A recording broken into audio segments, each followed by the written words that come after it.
Olá pessoal da aula D, tudo bem? Aqui é Arthur, professor de matemática, mais uma vez com vocês para tratar sobre assuntos super relevantes para as provas de Enem e vestibulares que vocês vão encarar ao longo desse ano, certo? Estamos tratando aqui ainda naquela continuidade que nós estamos dando sobre os assuntos de razão, proporção, grandezas diretamente e inversamente proporcionais. Então são aulas que tu tem que ter assistido antes e também a aulinha de regra de 3 simples, porque agora chegou no ponto que assim, temos um pouquinho sim, um grau de complexidade um pouquinho maior, certo? Que a regra de 3 composta vai ter justamente mais grandezas envolvidas em relação à regra de 3 simples. E por isso a gente vai ter bastante atenção e vai detonar isso daí. Simples assim, tá? Só ter um pouquinho mais de atenção e vai dar tudo certo. Então, galera, não esquece de se inscrever no canal, curte e compartilha a página do Aula D. Bora lá para regra de 3 composta. A primeira coisa a entender é o seguinte: quando que vai ser necessário, então, relacionar coisas com uma regra de 3 composta? Quando exatamente a gente tiver 3 ou mais grandezas. 2 grandezas, regra de 3 simples. Monta as 2 colunas, que nós vimos, e deu para a bola. Na regra de 3 composta, tu vai ter 3 ou mais grandezas. E assim, vou dizer para vocês que já vi provas até 4 grandezas. Mais do que isso é difícil, tá? E daí tu vai ter que sempre perceber que elas podem ser diretamente ou inversamente proporcionais. E claro, em toda essa situação que vai ter um monte de informação, vai ter uma perguntinha, tá? Continua tendo o nome de regra de 3 para manter aquela ideia anterior de que tem algumas informações e uma pergunta. Muito bem. Uma coisa fundamental, e por isso eu vou botar muita atenção, para ver quais grandezas são diretamente proporcionais e quais são inversamente proporcionais. Sabe por quê? Pelo seguinte, antes era só uma grandeza com a outra. Vou dar um exemplo. Velocidade e tempo, né? Lembra lá? Aumentou a velocidade, diminuiu o tempo. Acabou.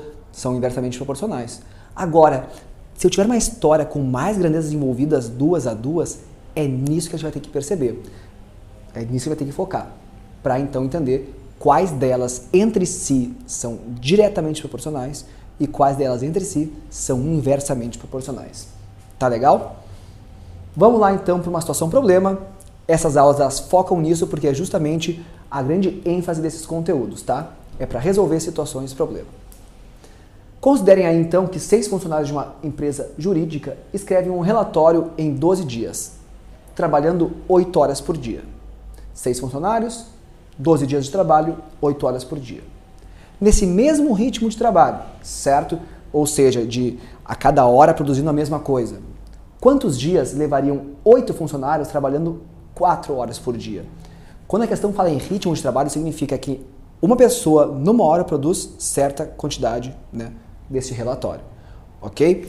Aqui então nós temos 3 grandezas. Vamos organizar elas numa tabela e ver o que está acontecendo. Número de dias de trabalho, 12. E quantas horas de trabalho na primeira situação? 8 horas por dia de trabalho. E quantos funcionários? 6. Segunda situação, onde vai ter a incógnita. X dias, essa é a pergunta. 4 horas trabalhando por dia, certo? E 6 funcionários. E 8 funcionários. Agora, a gente vai ter que fazer o seguinte. A gente vai ter que analisar na grandeza onde está a incógnita, que é a grandeza tempo em dias, qual é a relação dela com as outras grandezas, se são grandezas que são diretamente proporcionais ou inversamente proporcionais, uma em relação à outra. Primeiro, vamos comparar o seguinte. Vamos montar a fração 12 sobre x, né? Número de dias sobre o número de dias que a gente quer descobrir. E agora, justamente, pensar no seguinte. Quando a relação for diretamente proporcional, dp, essa vai ser a sigla, tu vai manter a ordem para as próximas frações. Quando for inversamente proporcional, tu inverte a ordem na próxima fração, certo? Vamos analisar então aqui, dias e horas.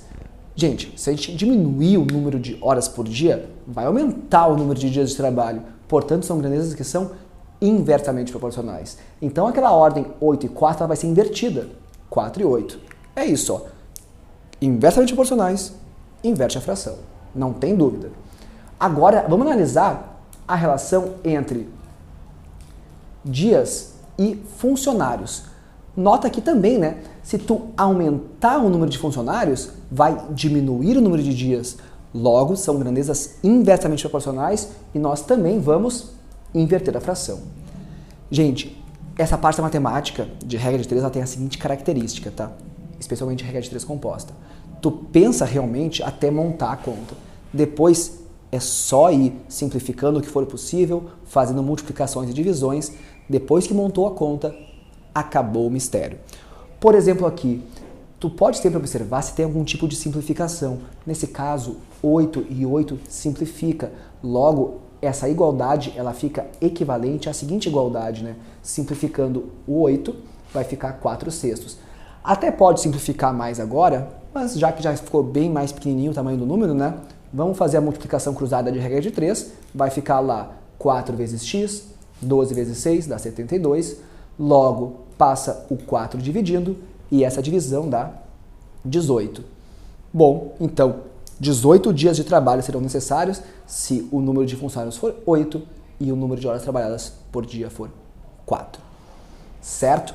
O que foi importante observar aqui? A relação entre as grandezas do problema com a grandeza da incógnita. É sempre comparado com a grandeza da incógnita. Certo, galera? Muito bem, então o que a gente pode tornar como uma conclusão importante, certo? Se for diretamente proporcional, mantenha a ordem. Se for inversamente proporcional, inverte. Não tem como ter dúvida, tá? Inversamente proporcional, inverte a ordem. Sempre, né, comparando com a grandeza que tem a incógnita e não as outras entre si. Sim, cada uma delas com a grandeza onde está a pergunta. É aí que mora, certo, o grande objetivo da regra de 3 composta. Comparar as coisas com a pergunta. Muito bem. Fizemos um probleminha aí com 3 grandezas, né? Nada mais natural do que agora partir para um com 4 grandezas e questãozinha de Enem, certo? Questãozinha de Enem, onde tem um enunciado um pouquinho longo, aquela história, né? Tô procurando sempre fazer isso. O pessoal quer dar um pause, lê com calma, mas a gente vai ter que ver aqui as informações, não adianta, né? É uma escola que fez uma campanha com seus alunos durante 30 dias, recolhendo alimentos, certo? 20 alunos toparam isso e nos 10 primeiros dias, trabalhando 3 horas diárias, arrecadaram 12 quilos de alimento por dia. Bastante informação, né? Mas uma coisa que a gente pode perceber é o seguinte, 12 quilos de alimento por dia durante 10 dias, né? São 120 quilos de alimento, que aqueles 20 alunos recolheram, certo? Em 3 horas diárias. Aí, animados com o resultado, olha só o que aconteceu. 30 novos alunos se somaram a esse grupo e passaram a trabalhar 4 horas por dia nos dias seguintes. Agora vem então essa ideia de que existe uma proporção. Onde é que tu vai encontrar isso no enunciado? Tá aqui, ó. Admitindo que o ritmo de coleta tenha sido mantido constante. Ou seja, tu tem uma proporção entre as coisas. Qual é a quantidade de alimentos arrecadados ao final do prazo estipulado?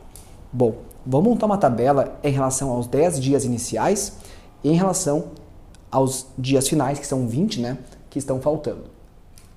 A história é a seguinte, ó. Em termos de quilogramas, nos 10 dias iniciais tem um total de 120 quilogramas.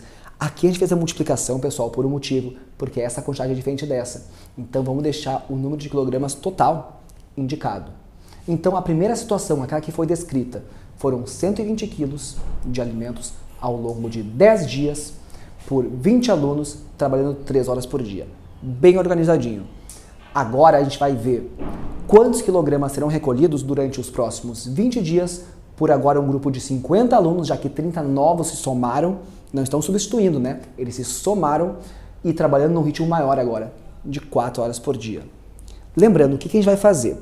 A gente vai comparar cada grandeza do problema com a grandeza da incógnita. E aqui eu acho que fica bastante claro se a gente observar o seguinte, que quanto mais dias, mais quilogramas. Quanto mais alunos, mais quilogramas. Quanto mais horas por dia, mais quilogramas.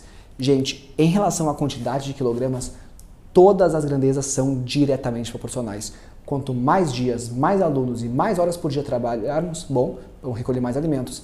Fica então essa dica, né, para ações sociais, basta botar a gente para trabalho, fazer vários dias e as pessoas terem, né, um pouquinho de doação e se envolverem que as coisas acontecem. Olha só que bonito, né? Então, vamos fazer agora a matemática do problema. Muito bem, todos são diretamente proporcionais. O que significa isso? Que a gente não vai ter que inverter nada. Basta montar a primeira fração e todas as demais mantêm a ordem. Lembra, né? Diretamente proporcional, mantém a ordem. Vai lá, 10 sobre 20, 20 sobre 50, 3 sobre 4. Claro que o que a gente vai fazer aqui é procurar simplificar as contas. Por exemplo, aqui olha só, 0 com 0, corta. 0 com 0, corta. 2 com 2, que sobrou aqui, olha só, corta e corta. O que vai sobrar de forma simplificada, mas não pronta ainda? Olha só, a primeira fração continua 120 sobre x, e aqui a gente ficou com 3 quartos, né? 3 quartos vezes 5, 3 vinteavos. Certo, galera? Isso aqui é só a parte de botar a mão na massa mesmo das contas. Quanto mais tu puder evitar contas maiores, melhor, né? Uma vez que chegou nesse ponto, bom, agora é questão de fazer conta mesmo. Tu multiplica ali, ó. 3 vezes x é 3x, 20 vezes 120, uma continha um pouquinho mais chata, mas dá ali 2.400, passa o 3 dividindo, dá 800. Em cada aula a gente procura dar uma dica, né, para coisas que tu tem que ficar atento. É claro, tá, galera, que tanto no Enem quanto em provas de vestibular, acontece, isso é uma maldade pura, de ter o famoso pega-ratão, né? É claro que na letra B tá lá bem bonito 800 kg. Lembra o que são esses 800 que a gente descobriu agora? São a quantidade em quilogramas de alimentos recolhidos nesses 20 dias. Mas ao final do prazo, inclui aqueles 10 dias iniciais, onde foram recolhidos 120 kg. Portanto, vamos se ligar, né? Tu tem que pegar aqueles 120 iniciais e somar com os 800. Logo tá lá 920 kg, certo? Então aqui tivemos uma situação-problema com 4 grandezas envolvidas. O que tu tem que perceber? Qual é a relação entre elas? São grandezas diretamente ou inversamente proporcionais, sempre cada uma das grandezas do problema com a grandeza da incógnita, certo? Esse conjunto de aulas, então, que veio desde razão e proporção até regra de três composta, ele vai te empurrar assim, ó, com muita preparação para diversas provas de vestibular e Enem, certo? Então é isso aí, galera. Bons estudos, beijo grande, até a próxima.